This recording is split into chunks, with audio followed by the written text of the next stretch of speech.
Well, one movie I am pretty excited for, and actually the first one is a guilty pleasure, is Aquaman and the Lost Kingdom. I found the first movie a ton of fun, and recently, the villain of the first movie, Patrick Wilson, aka Ocean Master, dropped some really interesting hints about the sequel and how it actually fits into the DC expanded universe. He actually promised fans are going to experience something like never seen before. Let's take a couple minutes to break down what he said about the upcoming sequel and another DC movie and what impact I think it might have. Now, before we swim into this though, make sure you hit that like and subscribe button and ring the bell for all the updates. Also, the massive giveaway. We're going to give away this Oculus Quest 2 at 50,000 subscribers. All you need to do to get in on our giveaway is be a subscriber and leave us a comment. Also, while you're at it, check out that free week of Skillshare down below. It's a spectacular way for you to develop all of your superhero skills for that never-ending war on crime, all while not diving too deep into your pockets. Plus, it really does help the channel, so we really appreciate it. Well, like I was saying, to be honest, Jason Mamoa's Aquaman is one of my favorite DC films. It was met with mostly positive reviews, but it did massive box office numbers at $1.14 billion. So that means nobody should be surprised that James Wan and the rest of the cast are back for a sequel, Aquaman and the Lost Kingdom. Now, the whole crew over there has kept it under wraps pretty good, and we've really seen very little about it. But recently, one of the stars of the movie, Patrick Wilson, who plays Arthur's brother, Orm, aka Ocean Master, shared some really interesting details about the movie while he was making the rounds for his current film, Moonfall. Now, this was an interview with Collider, and this is what he had to say.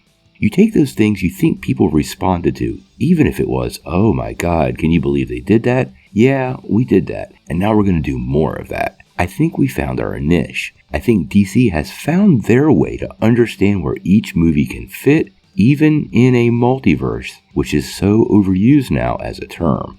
Clearly the movie went beyond fanboy demographics because it made whatever, $1 billion, right? So that affords you the freedom of, you know what, let's keep it fun, let's make it fun.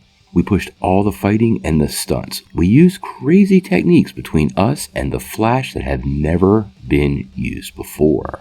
Now, there's some pretty interesting quotes here. First and foremost, he talks about crazy techniques we've never seen before on the screen. This could mean all kinds of stuff, and I'm not really too sure what it means, but it does make me pretty excited. I also find his statements about the multiverse pretty interesting. DC is clearly going to expand this in many directions, and obviously the Flash is going to lay the framework for this. I do have to wonder how this all aligns with the rest of the DC universe and where it actually leaves Aquaman in the future. Now, Collider did try to get him to give a little bit up about the movie, and all he had to say was, and I quote, "I'm obviously not going to get into that, but James loves to pick and choose from his own mind and comics and how we bring in certain elements." Now, we won't see this film until Batman, Black Adam, and The Flash have all been released. So obviously the promotion for this is on the back burner until some of these films get rotated out. But I have to suspect we should get a trailer for Aquaman and the Lost Kingdom sometime this summer. Quite honestly, I would not be surprised if it was attached to Black Adam.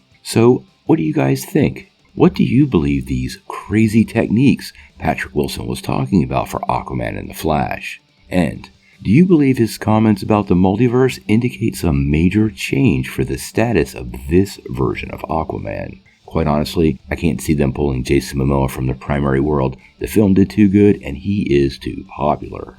But sound off in the comments below. If you like this video, make sure you press like, click subscribe, and if you don't ring that bell, you're not going to get any updates. Peace.